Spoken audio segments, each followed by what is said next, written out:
দর্শক, যে গাছটির সাথে পরিচয় করিয়ে দেওয়া হচ্ছে, এই গাছটির নাম মুক্তছড়ি বা মুক্তছড়া।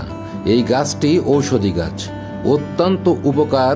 এই গাছটি শিশুদের ক্ষেত্রে, যেসব শিশুদের সেরেসার সমস্যা, বুকে কফ জমে যায়, শোষ শব্দ আসে বুক থেকে, এসব শিশুদের ক্ষেত্রে এই গাছের পাতা আপনার নিতে হবে 1 চামচ পরিমাণ রস করে নিন এবং 4 চামচ পরিমাণ সরিষার তেল মিক্সড করে এটাকে হালকা করে গরম করে নিন।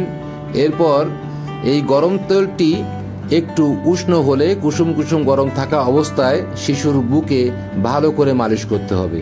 এভাবে দর্শক 3 দিন এই তেলটি মালিশ করলে সম্পূর্ণরূপে মুক্তি পাবে সেলেসা থেকে। দর্শক, আমরা ঔষধি চিকিৎসা গ্রহণ করি গাছ থেকে।